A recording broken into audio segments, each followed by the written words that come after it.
pessoal, bem-vindos a mais um podcast Discutindo Ciência com Marcos Eberlin. Hoje teremos uma atividade especial. Apresentaremos uma das palestras do 5º Congresso Brasileiro do Design Inteligente, que tivemos aqui em São Paulo há poucos meses atrás. Um congresso sensacional, 1.000 pessoas estiveram lá, quase 1.000 pessoas, lotaram o auditório Rui Barbosa na Universidade Presbiteriana Mackenzie para conhecer mais sobre essa ciência que mostra claramente que uma mente inteligente, por design inteligente, fez a vida, fez o universo e os fez prontos. E estaremos passando aqui no podcast Discutindo Ciência com Marcos Eberlin. Por quê?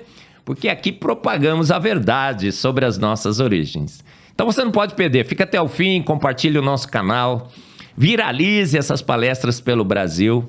Palestras que mostram a boa ciência, que corrobora a boa filosofia e a boa teologia. Então vem com a gente, assista todas as palestras que passaremos aqui no podcast Discutindo Ciência com Marcos Eberlin. Vem com a gente. Primeira coisa, ali naquele balão eles colocaram alguns gases, que são esses gases que estão apresentados aí, eu já vou falar sobre eles. E eles colocaram eletrodos de tungstênio que davam descargas elétricas para tentar mimetizar o que seriam os relâmpagos na atmosfera. Ele partiu desses gases porque o gás hidrogênio é o gás que existe em todos os planetas e estrelas, né, o que se sabe, é a primeira molécula simples que surgiu, e reagindo com nitrogênio, com carbono e com oxigênio, formaria o metano, a amônia e a água. Então, ele partiu dessas moléculas mais simples, que normalmente elas não reagem entre si em condições normais, elas são inertes. Então, essa faísca ela é necessária para promover energia para isso acontecer. E, além disso, colocou a água, né, teve aquele balão embaixo, onde a água foi fervendo durante uma semana. Então, esse sistema ele ficou durante uma semana sendo aquecido, dando faísca. E aqui embaixo, nessa parte aqui embaixo, nesse pescoço aqui de vidro, ele coletava amostras para fazer a análise química do que estava sendo produzido. E, para surpresa dele e de toda a sociedade científica da época, aminoácidos foram produzidos a partir desses 4 elementos químicos simples. Só que o que é engraçado, que a gente aprende isso na escola, né, como se fosse verdade, como se todo mundo aceitasse que o experimento de Miller aconteceu isso. E a sociedade científica hoje não aceita mais o modelo do Miller. Sabia disso?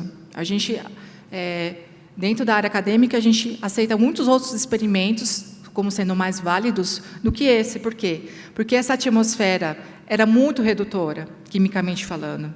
E hoje eles acreditam que a atmosfera ela é mais neutra, um pouco mais oxidativa. Então, esse experimento ele já foi descartado pela sociedade científica, mas na escola, os alunos continuam aprendendo, e esse é o experimento que, revolucionou, que comprovou que o quê? Que é possível que o acaso produzir moléculas da vida. Então, teve esse alto impacto. Então, o que levou as pessoas a pensarem o quê? Principalmente os cientistas. Processos naturais, então conseguem produzir aminoácidos, esses aminoácidos vão se ligar e vão formar proteínas. Depois, essas proteínas vão começar a catalisar e formar mais proteínas diferentes. E aí, essas proteínas, elas teriam que ser aprisionadas por membranas, e aí os ácidos nucleicos também seriam produzidos de modo semelhante, no acaso, também a partir de moléculas simples. Aí, tudo isso junto ali daria o quê? Primeira célula autorreplicante surgiria. Então, isso começou a passar na mente dos cientistas da época. Por isso que o experimento dele foi revolucionário, porque isso impactou, mesmo que não tenha essa validação dentro da ciência. Então, na década de 70, começaram a surgir muitos trabalhos, centenas a milhares de trabalhos de pesquisadores ao redor do mundo, falando o quê? Primeiro, eles começaram a mudar a mistura de gases, porque falaram, essa atmosfera provavelmente não era muito redutora, era um pouco mais oxidante, começaram a colocar gás carbônico, monóxido de carbono, começaram a variar os componentes. Ao invés de usar as faíscas, começaram a usar radiação ultravioleta, começaram a usar pulsos fortes de pressão para tentar mimetizar o que eles acreditavam que tinha na Terra primitiva. E em pouco tempo, gente, quase os 20 tipos de aminoácidos, que existem 20 tipos de aminoácidos diferentes que compõem as proteínas, quase todos eles foram sintetizados nessas condições que são chamadas de pré-bióticas. Juan Oro, desculpa, eu não sei como que fala o sobrenome dele, fez uma descoberta interessante. Ele partiu do cianeto de hidrogênio e descobriu que ele reage consigo mesmo, produzindo o quê? Adenina. A adenina é a base nitrogenada do DNA, do RNA, certo? E isso abriu mais esperança. Então, quer dizer que não só proteínas a gente pode produzir, então acho que a gente pode produzir RNA e DNA. Então, isso aumentou ainda mais a esperança dos cientistas de que a vida surgiria por condições totalmente do acaso. Em pouco tempo, as 4 bases nitrogenadas elas foram sintetizadas, conseguiram sintetizar também a ribose, que é o açúcar do RNA. Eu vou falar um pouco mais sobre a estrutura, tá, dos nucleotídeos, para mostrar para vocês que isso não é tão simples. E hoje, não sei se vocês sabem, mas no laboratório a gente consegue fazer DNA, RNA e proteína. Só que a gente usa equipamentos, maquinarias, reagentes purificados, tudo bem planejado, mas a gente consegue fazer. Mas, vamos começar a pensar um pouquinho? Não haviam químicos há 4 bilhões de anos.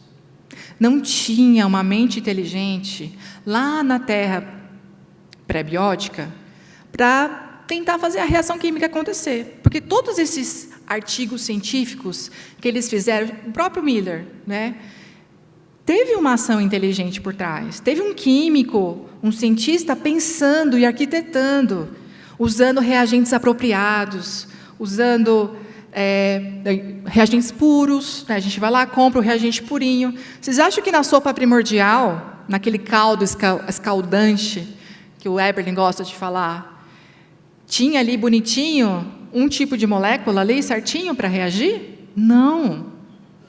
Eram milhões, bilhões, trilhões, quatrilhões, sextrilhões de moléculas diferentes que poderiam existir, em altíssimas concentrações, ora numa região mais quente, ora numa região mais fria. A gente sabe que a radiação ultravioleta adora degradar compostos orgânicos. E como que aquela molécula orgânica que estava sendo ali sintetizada, produzida de maneira aleatória, ela ia se proteger dessa radiação ultravioleta? Então, não é simples. O químico, o que ele faz também? A gente pesa, a gente faz aquelas continhas de estequiometria para saber quanto que você precisa colocar de cada reagente para a reação química acontecer. Coloca no solvente apropriado, se é água, se é um solvente mais orgânico, aquece dentro de um frasco fechado, em condições controladas. E ainda, muitas vezes, a gente não consegue obter ele de cara o produto desejado, só aquele produto. Consegui fazer alanina. Não, você tem uma mistura de produtos, e aí no final a gente brinca que o químico gasta mais tempo purificando tudo aquilo que ele sintetizou do que fazer a própria síntese. E o próprio Miller, gente, admitiu, existe artigo sobre isso, que ele alterou a configuração do experimento dele várias vezes até conseguir obter aqueles aminoácidos que ele sintetizou. Então, teve uma ação humana por trás disso. Outros poréns que eu quero que vocês pensem. Proteínas. Aqui tem um desenho de uma proteína. Eu não sei quantos de vocês aqui conhecem uma proteína, mas é uma molécula muito grande. Ela tem dezenas de milhares de átomos. Ela é muito grande. Ela é grande, a proteína. Sim, em relação ao átomo, em relação a uma célula, é pequena. Ela é 1000 vezes menor do que uma célula, mas ela é grande em relação a um átomo. Ela tem dezenas a centenas de milhares de átomos. E ela tem uma configuração tridimensional que é muito importante. A proteína, ela é, vamos dizer, ela que faz a vida acontecer dentro da nossa célula. Ela é fundamental, as proteínas são fundamentais para a vida acontecer. E cada uma delas tem um tamanho, tem um formato, tem uma constituição química específica e tem esse formato tridimensional específico que dá a função dela. Por exemplo, existe uma função de produzir ATP, que é a molécula que dá energia dentro da nossa célula. E ela foi desenhada com esse propósito. Então, ela é muito complexa. Olha só que interessante. A gente sabe que fazer proteína em água é inviável. Sabe por quê? Porque quando a proteína, como ela é um polímero de aminoácidos, quando vai fazer a reação de um aminoácido com outro, libera uma água. Quando 2 aminoácidos reagem entre si, sai uma água. Se você faz a reação química num ambiente que tem muita água, existe uma probabilidade da água chegar bem nessa ligação química que une os 2 aminoácidos, e a água faz o quê? Quebra. E aí já era aquela proteína que estava começando a crescer e se constituir. Gente, a sopa primordial era feita de água. Olha só o desafio. Aí começaram alguns cientistas na época a falar assim, então, as proteínas começaram a surgir na borda de vulcões, porque lá é quente, então a água evapora, não tem mais água. Gente, mas é muito quente. Fizeram um teste, tentando mimetizar o que seria uma borda de um vulcão. Virou o quê? Virou carvão, virou um alcatrão, A reação química ali, se você colocar os aminoácidos, não vai formar proteína. Não vai formar. Vai formar uma borra, vai formar algo que é totalmente... que não tem vida, não faz nada, entende?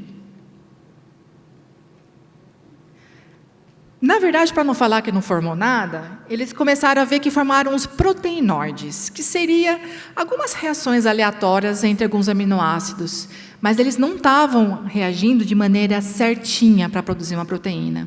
Eles começaram a reduzir de maneira lateral na molécula, porque a molécula tem vários átomos diferentes.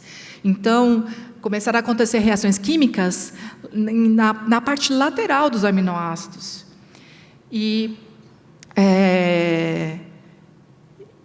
aí, acharam que esses proteinoides poderiam dar início a uma proteína. Não deu. Pesquisaram, fizeram vários proteinoides, e nada de chegar perto sequer de uma proteína. E sabia que até hoje não se obteve nenhuma proteína completa a partir de condições pré-bióticas. Ninguém no laboratório, sem usar equipamentos, sem usar intervenções, ninguém nunca conseguiu fazer uma proteína pequenininha em condições pré-bióticas. Vamos pensar um pouquinho nos nucleotídeos. Nucleotídeo é o bloco de construção que vai fazer o DNA e o RNA. Ele é formado de 3 componentes. O fosfato, que é um íon inorgânico, fósforo, certo? Ribose, que é o açúcar, e a base nitrogenada, que é a ACTG, certo? Olha só que interessante. Não existe compatibilidade química na síntese da ribose e das bases nitrogenadas. Então, quando você faz a reação química em condições pré-bióticas para produzir uma ribose, as condições são... Eu não me lembro agora, tá? Me perdoe se eu errar, se algum químico aí puder me corrigir. Eu acho que era em condições ácidas, por exemplo. Já as bases nitrogenadas eram uma condição mais básica. As temperaturas também elas eram incompatíveis. Então, como é que na sopa primordial ali podia fazer uma ribose e fazer também uma base nitrogenada? Eram condições químicas muito diferentes.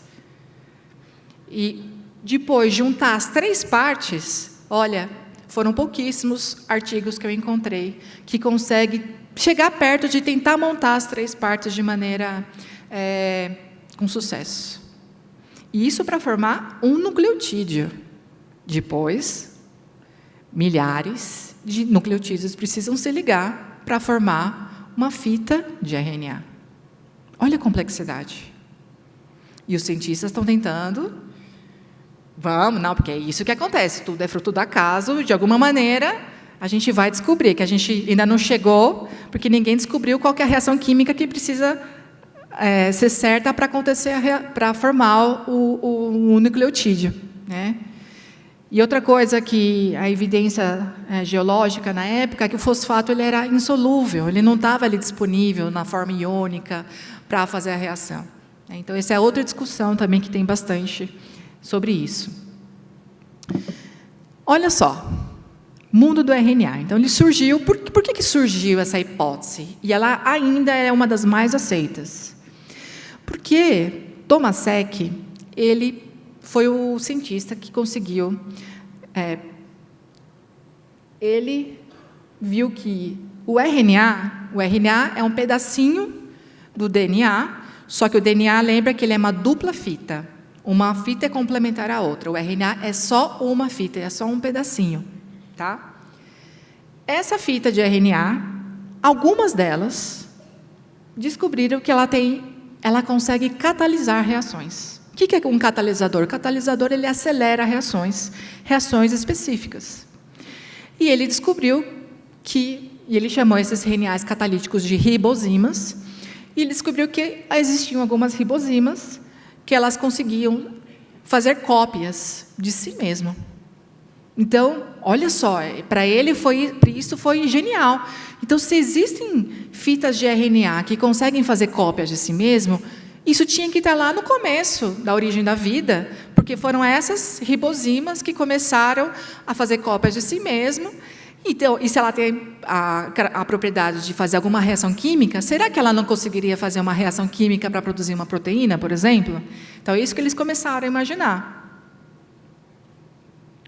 Então, como é que essa hipótese ela se fundamenta? Primeiro, que esse RNA primordial ele se formaria a partir dos nucleotídeos. Esses nucleotídeos teriam que se polimerizar, fazer a reação entre si, para formar uma pequena fita de RNA. E aí, um desses RNAs que estão sendo montados de maneira totalmente do acaso, teria que ter a sorte de ter a propriedade de si, o quê? De catalisar a sua autorreplicação, então fazer cópias de si mesmo. E aí, um outro RNA, outra fita de RNA que surgiu do acaso, teria que ser capaz, de alguma maneira que ninguém nunca demonstrou, fazer uma interação com o aminoácido, e o aminoácido o quê? Ligando um aminoácido no outro, vai fazer a proteína. Então, eles acham que deve ter um RNA, uma fita de RNA que fez isso. E, de fato, descobriram uma outra que consegue fazer alguma interação com aminoácidos, mas nenhuma conseguiu, nem de perto, chegar a produzir uma proteína. Depois, esse RNA, ele teria que codificar a síntese de proteínas, e isso, usando o ribossomo, a gente sabe que é possível, certo? A partir da fita do RNA mensageiro, usando a maquinaria do ribossomo, se faz proteínas.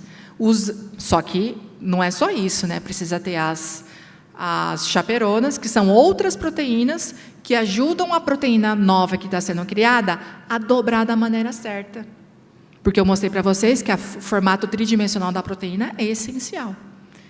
E ela não se dobra de maneira sozinha na célula. Vem outras proteínas ajudarem essa nova proteína a se dobrar da maneira certa. Só que, além das proteínas, teria que formar o RNA. Então, de alguma maneira, todas essas fitas de RNA teriam que se conectar entre si, se duplicar para formar o que? O DNA, porque essa informação dos RNAs, dessas fitas de RNAs que têm essa propriedade catalítica, elas precisam ser conservadas, certo? Esse RNA ele é precioso, porque ele faz reações específicas. Então, ele precisa ser guardado na forma de DNA. E isso também ninguém nunca conseguiu demonstrar no laboratório.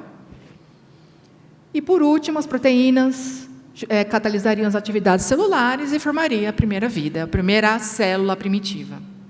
E teria que ter essa membrana ao redor para proteger todo esse material precioso que surgiu do acaso.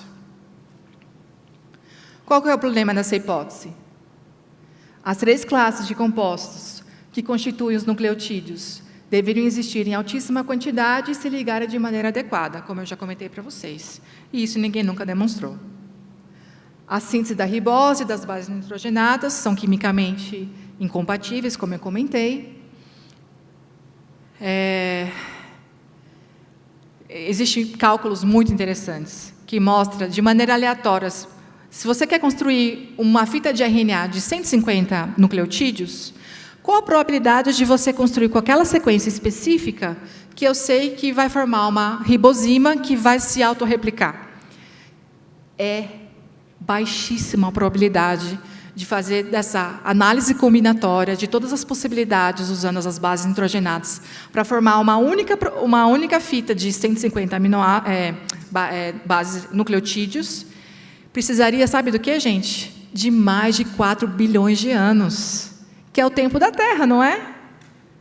Se para formar uma fita de RNA com uma sequência específica demora mais de 4 bilhões de anos, como que ia surgir todos os seres vivos, inclusive o ser humano, entende? Não há tempo hábil para produzir de maneira aleatória todas essas coisas. E como eu comentei, ninguém sabe como é que uma fita de RNA poderia produzir uma proteína. Ninguém conseguiu provar isso. E fora uma outra questão. Vocês lembram que no DNA não tem uracila, etimina? Muda a linguagem.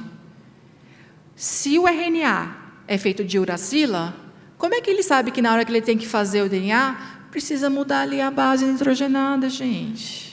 As células, a molécula sabe que ele, não é meu lugar aqui, preciso ser trocado por uma timina. Os cientistas não sabem explicar. Existem algumas explicações muito toscas que eles tentam falar para tentar explicar isso, mas está muito longe de alguém tentar responder isso. Essas são só algumas coisas, tá, gente? Eu poderia ficar aqui a tarde inteira falando para vocês de detalhes por detalhes de cada molécula, como ainda os cientistas não conseguiram provar, ou como já foi desmentido alguma coisa que o cientista lá no passado conseguiu, descobriu e publicou, tá? É um assunto muito, muito amplo, muito vasto, riquíssimo. Então, como conclusão dessa análise que eu fiz com vocês, primeira coisa, os cientistas eles deveriam procurar entender como que a vida surgiu, para além de uma visão meramente naturalista. Eles têm que incluir algo além do que é só as forças naturais, do que é só o materialismo. Processos naturais é apenas uma proposta de investigação, mas não cobre todo o espectro de possibilidades. Desde a antiguidade já era discutido, sem preconceito, que a vida era resultado de processos naturais ou resultado de uma vida pré-existente e ação inteligente. É aí que entra o design inteligente. Mas com o darwinismo e toda uma filosofia surgiu por trás disso, toda uma ideologia surgiu por trás do darwinismo, isso mudou a mente dos cientistas, e eles começaram a descartar aquilo que não era natural. O abismo entre a matéria inanimada, feita espontaneamente, e a vida completamente programada é insuperável. Eu mostrei para vocês, está muito longe de qualquer proposta abiótica do acaso, tentar explicar como que o primeiro ser vivo surgiu. Portanto, se a vida não consegue ser formada do acaso, então só nos resta uma possibilidade: ela ser obra de um design inteligente. Obrigada.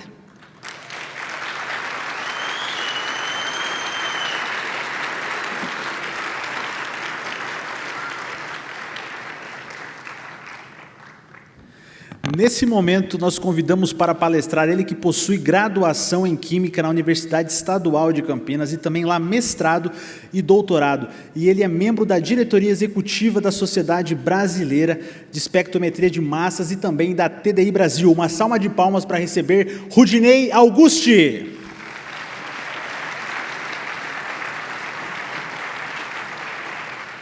Ok.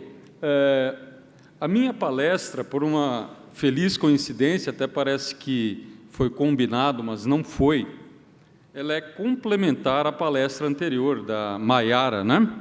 Uma brilhante palestra que todos nós apreciamos. O título de minha apresentação, o experimento de Stanley Miller, que também foi comentado pela Maiara, e o meu foco será exclusivamente nesse experimento. E aí eu venho com uma pergunta. O experimento de Stanley Miller comprova a origem abiótica da vida? Por que essa questão? O professor Marcos Eberlin me disse que, alguns anos atrás, na Unicamp, né, Universidade Estadual de Campinas, teve uma espécie de um concurso cujo tema era esse aqui. Os alunos tinham que escrever um trabalho, né, uma monografia, talvez, para dizer que, de fato, esse experimento ele comprovava a origem abiótica da vida. Então, isso, dentro das universidades, até mesmo do ensino médio, dos livros de biologia, já é aceito como uma verdade absoluta, ok? Antes de prosseguir na minha palestra, eu só queria falar que eu sou da Universidade Federal de Minas Gerais, de Belo Horizonte. Especificamente, eu sou professor titular, né, dessa universidade, especificamente do Departamento de Química. Só deixa eu perguntar antes de prosseguir, quem aqui é de Minas Gerais? Bastante gente, a caravana aí mineira, né? E de Belo Horizonte? Estamos bem representados, né? Estou vendo ali a pastora Ângela Valadão, né? Então, e também um assunto que eu vou tratar muito durante aqui minha apresentação é a sopa primordial, ok? Aqui está uma representação, né, daquela famosa sopa que se vende lá nos Estados Unidos, em lata. Lá é uma febre, né? Os americanos, esqueci o nome daquela sopa. Aqui eu fiz Campbell's, né? Campbell's. Eu fiz aqui uma brincadeirinha, né? Primordial Soup. Haldanes é o primeiro cientista que postulou a hipótese, né, da origem abiótica da vida, junto com Oparin, como também a Maiara explicou. E aqui, Darwin degustando uma deliciosa sopa primordial, rica em aminoácidos, né? Que é justamente a intenção do experimento de Stanley Miller. Bom, pensamento evolucionista.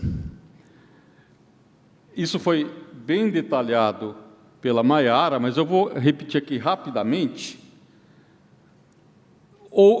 Houveram reações químicas que ocorreram há 3 a 4 bilhões de anos atrás, no nosso planeta, na Terra primitiva, e essas reações eram desgovernadas, ou seja, não havia nenhum tipo de controle.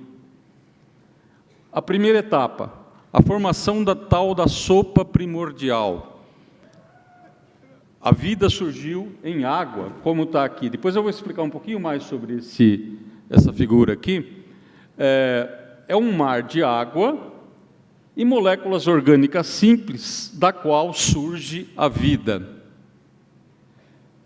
Esse cenário, infelizmente, digo eu, ele é inquestionável durante décadas. Ninguém pode duvidar disso. Ninguém pode levantar questões mencionando os vários furos que esse modelo apresenta.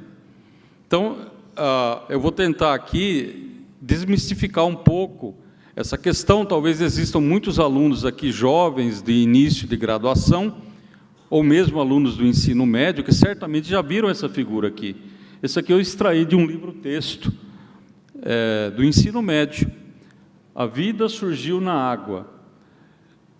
Ela, de acordo com a teoria de Oparin e Haldane, que foi muito bem explicada pela Maiara, haviam pequenas moléculas disponíveis na Terra primitiva, as quais, por indução, de descargas elétricas, radiação ultravioleta e calor proveniente de fontes hidrotermais e de vulcões.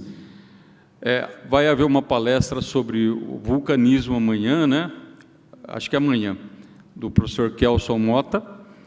E essas moléculas inanimadas deram origem aos blocos de construção da vida: aminoácidos, açúcares, lipídios, ácidos nucleicos, né? E eles se juntaram para formar moléculas maiores, tipo as proteínas. Obrigado. Proteína, DNA, RNA. E em algum momento, essas moléculas maiores, elas foram rodeadas por uma membrana de lipídios, que são gordura, que deram a origem ao que nós chamamos de coacervados, que são os precursores das células, segundo a teoria evolucionista. A evolução química levou à formação da primeira célula, que é chamado LUCA, né, como disse a Maiara, e isso é a origem da vida, segundo os evolucionistas. Então, nós tínhamos todo um arcabouço teórico tentando explicar a origem da vida. Aqui eu mostro uma gravura mostrando o que se supõe ser as condições da suposta Terra antiga: vulcanismo, meteoros caindo, água, raios provenientes das nuvens. E foi nesse ambiente que a vida surgiu, de acordo com os evolucionistas. Nessas condições, segundo eles, havia energia, e essa energia induziu a formação dos tijolos da vida: aminoácidos, lipídios, açúcares e bases nitrogenadas. Em alguma poça, em alguma sopa primordial, houve o surgimento do LUCA. Bom, está aqui o famoso experimento de Stanley Miller. Ele é datado de 1953. Daqui a pouquinho eu vou mostrar o artigo original de Stanley Miller.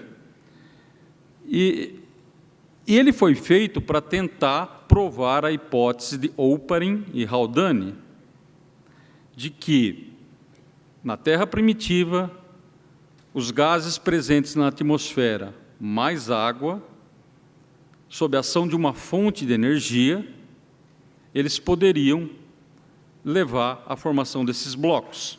Então, aqui nós temos um recipiente contendo água, ele era fervido, a água ferve, né, sobe o vapor de água. Esse vapor de água, todo esse ambiente aqui, ele é preenchido por gases que se suponham existir na atmosfera primitiva: amônia, hidrogênio e metano. A amônia como fonte de nitrogênio e o metano como fonte de carbono. Então, o vapor de água vinha, chegava nesse ambiente onde havia as descargas coronas para simular tempestades elétricas. Notem que não há radiação ultravioleta aqui. Isso está explicado no artigo de Miller, porque esses aparatos aqui são de vidro, e o vidro absorve a radiação ultravioleta. Então, por isso que ele não utilizou radiação ultravioleta nesse aparato. Então, nessas condições, o vapor de água passava por aqui, havia uma reação induzida por essa fonte de energia, em seguida, a água a vapor carregada com esses compostos condensava, e os compostos iam se acumulando nessa região em U, e amostras eram coletadas periodicamente. Segundo o artigo de Miller, após um dia de experimento, essa solução aqui tornou-se rosada. Após uma semana, ela se tornou um marrom escuro, alguma coisa assim. Por falar no... essa é uma foto das alíquotas coletadas do experimento de Miller. Existe até hoje, está lá no laboratório da Universidade de Chicago. É uma gororoba, né, como diz o professor Marcos Eberle. Veja, parece um piche. Segundo os evolucionistas, nós estamos aqui por causa desse piche aqui, né? Então, é um fato histórico, não deixa de ser um fato histórico, né? Esse é o artigo original de Stanley Miller. Ele foi publicado na revista Science, de 1953. Está disponível na internet. A revista Science talvez, junto com a Nature, as duas revistas de maior prestígio na área científica. É extremamente difícil publicar lá, com exceção de quando você faz uma hipótese de origem abiótica da vida. Aí você publica facilmente, né? Acho que o professor Marcos, que está aqui presente, concorda comigo. Então, aqui eu tenho o artigo original, o aparato que o Miller utilizou, e aqui a detecção que ele utilizou por uma técnica chamada cromatografia em papel, detecção dos aminoácidos. Cada uma dessas manchas aqui são aminoácidos distintos, mas não foram formados apenas aminoácidos, conforme eu vou explicar mais para frente na minha palestra. Bom, eu vou listar aqui 11 problemas, existem muito mais por uma questão de tempo, eu vou listar 11 problemas que descartam toda essa hipótese evolucionista. Porque, se vocês repararem bem, deixa eu voltar aqui meu slide, de acordo com os evolucionistas, a vida surgiu seguindo essas etapas, necessariamente. Se essa primeira etapa não funcionar, não há evolução química. A formação do LUCA é essencial dentro da teoria da evolução. Se eles não conseguem explicar a formação do LUCA, é como o alicerce de uma casa. Uma casa sem alicerce, ela não vai para frente, ela não pode ser levantada, né? Então, esse é o problema. Todo o castelo de cartas da teoria da evolução rui se eles não conseguirem provar essa primeira etapa. E, voltando para frente, aqui, né, onde eu estava, eu vou listar 11 problemas desse experimento de Stanley Miller.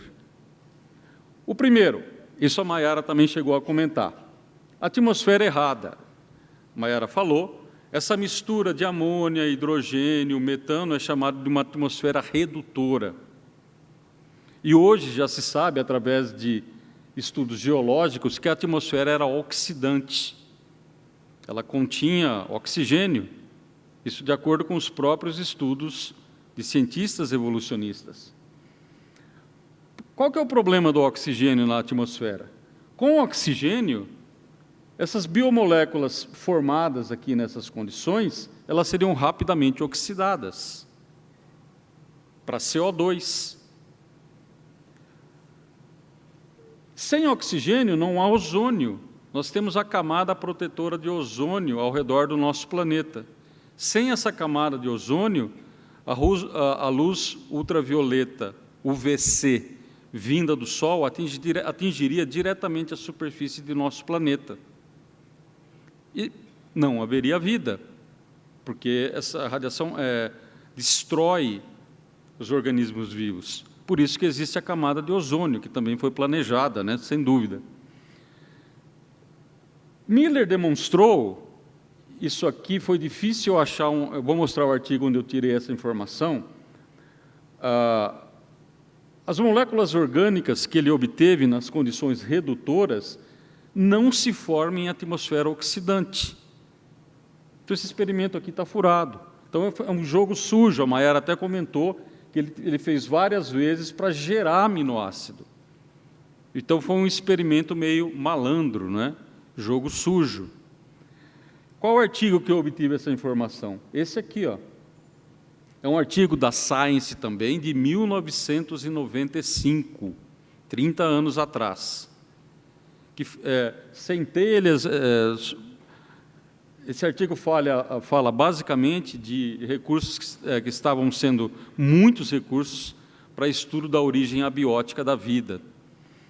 E aí eu vi uma informação bem num cantinho desse artigo, essa informação aqui.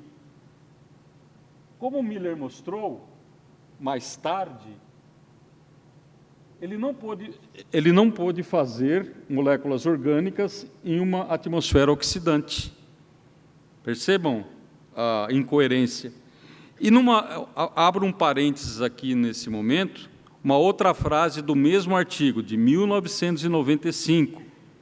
É um centro que foi criado para estudar a origem abiótica da vida, com milhões e milhões de dólares aportados. Essa frase aqui é da diretora desse instituto, na época. A vida será feita no laboratório, prevê Joyce, a diretora. Há uma chance muito razoável de que a vida será feita no fim dessa década. Ou seja, em 1999, eles previam que seriam capazes de produzir vida a partir de uma origem abiótica. Já se passaram 30 anos, né? Até agora nada, né?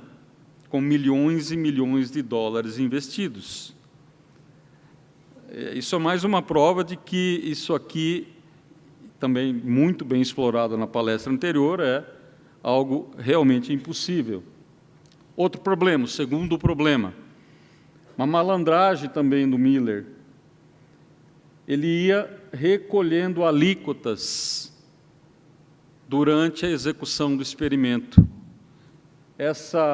Esse meio reacional, ele é escaldante, muito quente e venenoso. Então, se ele deixasse isso aqui em refluxo constantemente, provavelmente essas moléculas que foram sintetizadas, elas seriam destruídas. Então, ele recolhia alíquotas periódicas para evitar que elas fossem degradadas. Uma malandragem, pequena malandragem do Miller, né? Além daquela de ajustar as proporções dos gases para gerar aminoácidos. Vamos lá. Agora os problemas começam a ficar mais sérios. A segunda lei da termodinâmica. Se existe uma teoria que é comprovada, milhares, milhões e milhões de vezes comprovada, é a termodinâmica. Você não pode fugir da termodinâmica. A segunda lei da termodinâmica envolve um parâmetro chamado entropia, cuja representação é a letra S maiúscula. O que é entropia? Entropia mede o grau de desorganização de um sistema. A tendência natural é que os sistemas partam de um estado mais organizado para um estado mais desorganizado. Quer uma prova? Quarto de adolescente. Baixa entropia, baixa desorganização. A tendência natural é que o quarto do adolescente atinja esse estágio aqui. É a tendência natural. Aqui nós temos alta entropia. Assim se comportam os sistemas, todos os sistemas existentes na natureza. Bom, e como é que eu passo de um estado de alta desorganização, alta entropia, para um estágio de baixa entropia? A mãe do adolescente vai lá com o chinelo na mão, arruma o quarto, ou seja, o adolescente precisa gastar energia direcionada para arrumar o quarto. Assim são os sistemas vivos também. Aqui, ó. Então, a variação de entropia nesse exemplo, ela é maior do que zero. Organizado para desorganizado. Essa é a tendência natural. Isso que diz a segunda lei da termodinâmica. Um sistema parte de uma auto-organização espontaneamente para um estado de muita desorganização. Acontece que a síntese de peptídeos e proteínas, olhem, aqui nós temos aminoácidos, sistema altamente desorganizado, gera peptídeo e proteínas. Aqui eu tenho um sistema altamente organizado, aqui altamente desorganizado. Vai contra a segunda lei da termodinâmica, ou seja, ΔS é menor que zero. E não adianta falar que existia uma energia dos vulcões para causar essa reação. Como eu falei, no quarto do adolescente, ele precisa gastar energia para organizar o sistema.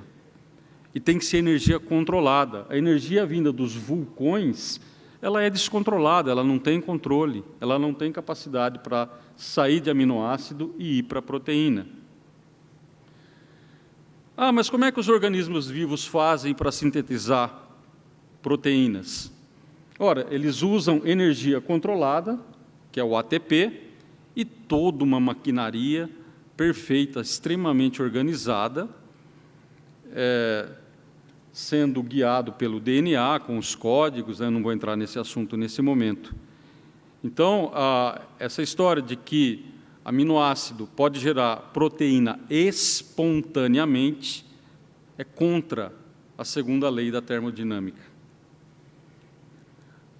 Outros problemas também envolvem a segunda lei da termodinâmica, que é a lei de Gibbs, energia livre de Gibbs, e uma reação somente é considerada espontânea se elas realizam trabalho, ou seja, se elas liberam energia, ou seja, G diminui. G é o símbolo da energia livre de Gibbs. Isso é da fisicoquímica. Acho que muitos estudantes aqui estão estudando, já viram isso. Acontece que a condensação de 2 aminoácidos para formar um peptídeo e água, ela tem um ΔG maior que 0, ela exige energia. Então, fere também, esse parâmetro também é contrário à segunda lei da termodinâmica. Terceiro problema, isso foi mencionado pela Mayara também, reações competitivas. Na gororoba de Stanley Miller, não havia apenas aminoácidos, havia aminoácidos, aminas e ácidos carboxílicos. Qual que é o problema disso? Isso aqui é um veneno para a propagação da cadeia peptídica, porque se esse ácido carboxílico reagir com essa amina, a cadeia peptídica está bloqueada. Mesma coisa a amina. Se ela reagir com o terminal ácido carboxílico de um aminoácido, a expansão da cadeia peptídica está totalmente bloqueada. Então, isso é um veneno. Coloquei aqui, né?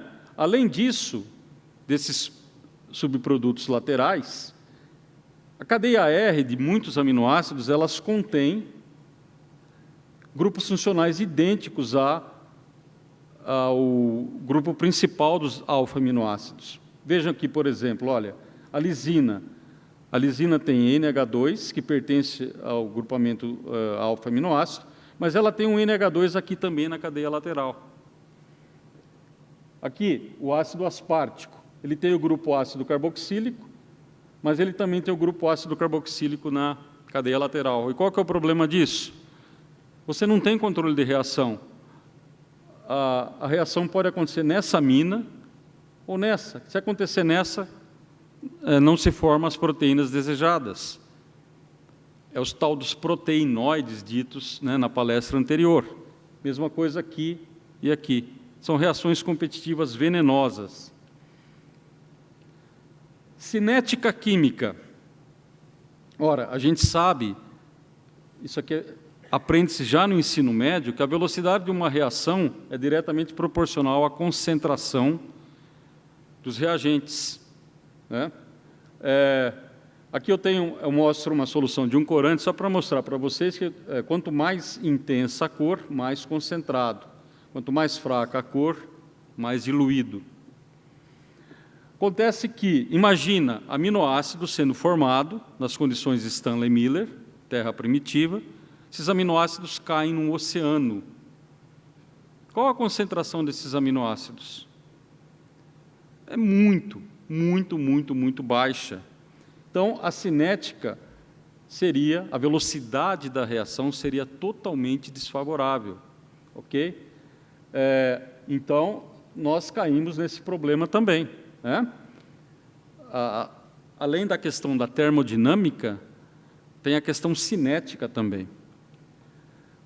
Esse também foi comentado na palestra anterior, a hidrólise em água, questão de equilíbrio químico. Estudantes veem isso, né, nos cursos de graduação, química geral, até mesmo no ensino médio, é o princípio de Le Chatelier. A condensação de 2 aminoácidos para formar um peptídeo, ela libera água. Só que essa reação está acontecendo em meio aquoso, está acontecendo num oceano de água. Pelo princípio de Le Chatelier, se a concentração de água é muito alta, esse equilíbrio tende a se deslocar nesse sentido, para reconstituir os aminoácidos de partida. Percebem? Então, mais um argumento. Reações sem controle. Não adianta nada você ter uma fonte de energia se você não consegue direcionar essa energia para fazer a reação que você deseja. Isso só se consegue em laboratórios devido à ação de um designer, que são os cientistas, os químicos, os farmacêuticos. Sem esse controle da energia, como, por exemplo, uma energia vinda de vulcões ou da radiação ultravioleta, a energia é péssima para uma reação, porque ela precisa ser direcionada. Prestem atenção nisso. É a mesma coisa quando você está numa cozinha e você deixa lá o seu almoço na panela com 2, 3 horas no fogo, sendo que sem nenhum tipo de controle. Você nem mexe lá o guisado. Não adianta, você vai queimar, né? Você não tem controle, você precisa ter alguém controlando essa energia que está sendo direcionada ao sistema. Então, energia sem controle é péssima para uma reação química, né? Porque a reação química precisa de controle, e isso só se consegue quando eu tenho a presença de um designer. E as outras biomoléculas? Imagina que eu tenho aqui uma simulação daquela sopa primordial, supostamente os blocos construtores da vida, que são 4, né? Ácido nucleico, carboidratos, que são os açúcares, né? Lipídios, que são a gordura, e os aminoácidos. Esses 4 são os blocos construtores da vida.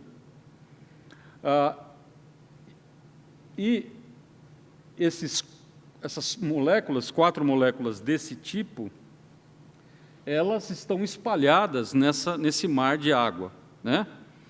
Bom, acontece que a vida precisa de açúcares, lipídios, bases nitrogenadas, além dos aminoácidos. Isso também foi mencionado pela Maiara. Quando há a formação de açúcares, não há formação de bases nitrogenadas. Ou seja, você precisaria ter 2 sopas primordiais, no mesmo planeta, no mesmo ambiente.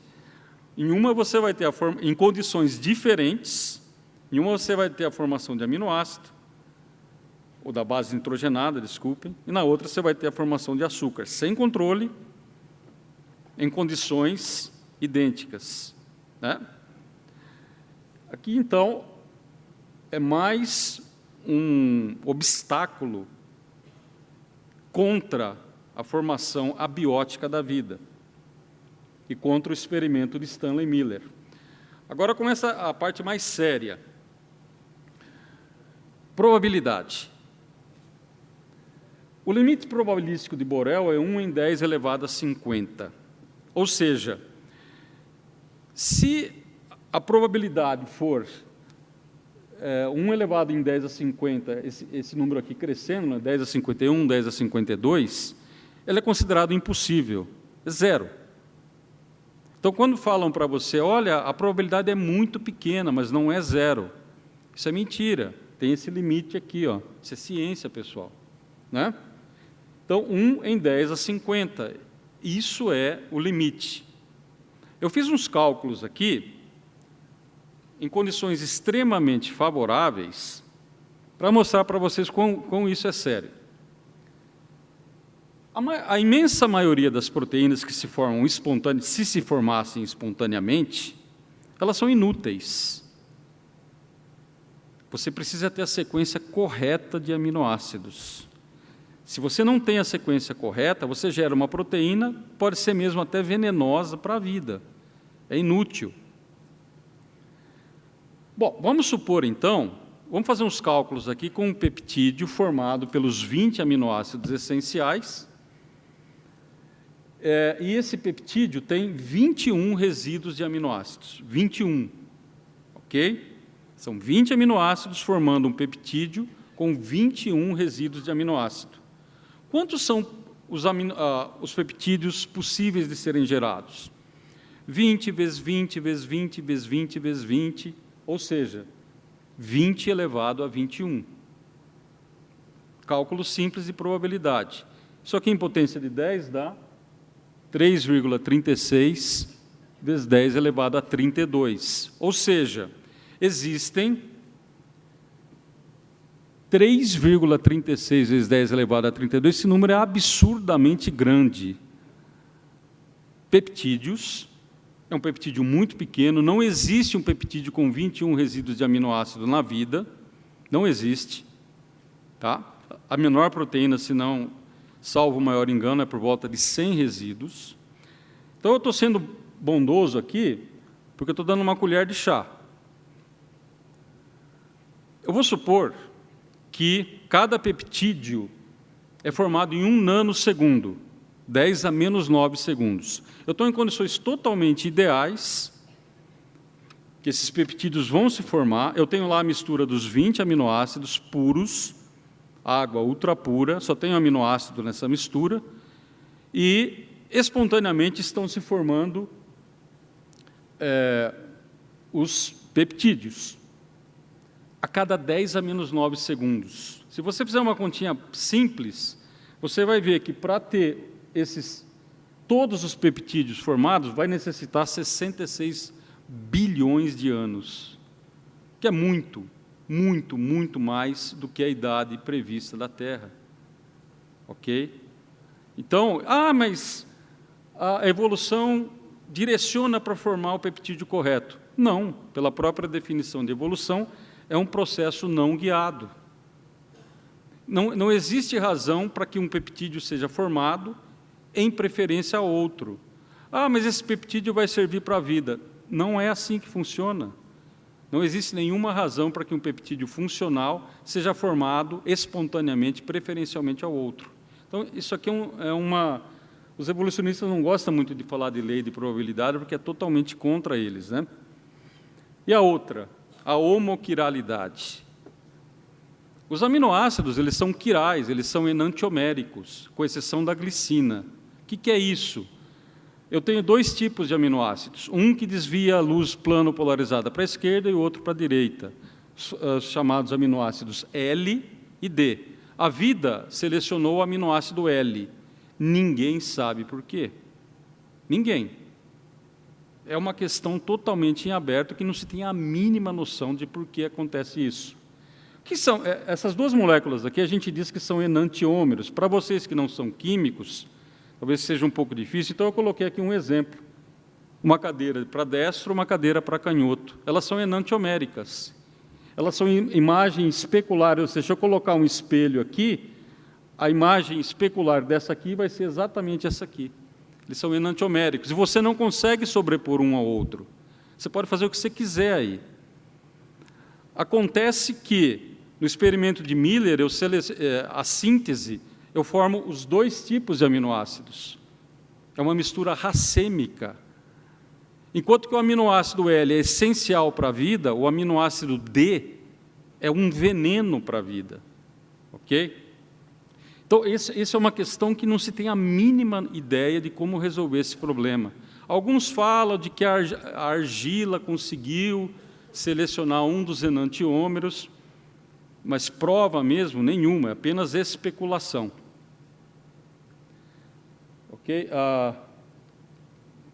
Bom, para formar a cadeia peptídica, é como se fosse uma escada. Eu preciso ter os aminoácidos enantiomericamente puros. Se o degrau estiver invertido para cá, eu perco a coerência tridimensional da escada. Tá? Aí, pessoal, eu estava pensando, o pensamento evolucionista, vocês viram a quantidade de problemas que tem. Eu falei muitos, a Mayara falou outro tanto. Ou seja, no pensamento evolucionista, tudo pode, mesmo as coisas mais absurdas. Tudo pode. Vou contra a lei. Isso está mais para a ficção científica do que para a ciência. Onde que acontece isso? Em histórias de ficção científica, especialmente as histórias de super-heróis. No último filme dos Vingadores, eles viajavam no tempo, modificavam o tempo, tudo pode. Sem problema, é uma diversão, a gente leva os filhos e é bacana. Então, eu coloquei aqui 2 exemplos de 2 super-heróis, o Hulk. O Dr. Bruce Banner, ele foi submetido a uma dose de radiação gama muito intensa e ele se transformou no Hulk. É um paralelo com a teoria evolucionista. A radiação gama, a gente sabe que se uma pessoa for exposta à radiação gama, ela morre quase que instantaneamente ou sofre queimaduras muito severas. O Peter Parker, ele foi picado por uma aranha radioativa e se transformou no Homem-Aranha. Tudo pode, como o pensamento evolucionista. Ora, se você for picado por uma aranha radioativa, no máximo, eu nem sei se existe aranha radioativa, você vai ficar com uma ferida onde ela picou, ok? Como conclusão, eu respondo à pergunta que eu fiz no início. O experimento de Stanley Miller realmente comprova a origem abiótica da vida? Claro que não. Muito pelo contrário. Aquela sopa escaldante, venenosa, ela depõe contra a origem abiótica da vida. E para encerrar minha apresentação, eu gostaria de agradecer ao convite que me foi feito. Eu estou no meio aqui de gigantes, pessoas brilhantes na TDI. Eu me sinto extremamente honrado de estar aqui, dando a minha pequena contribuição, e agradeço a Deus também por estar aqui. E agradeço a comissão organizadora do TDI, na pessoa do Carlinhos e do professor Marcos Eberlin, que me fizeram o convite. Muito obrigado.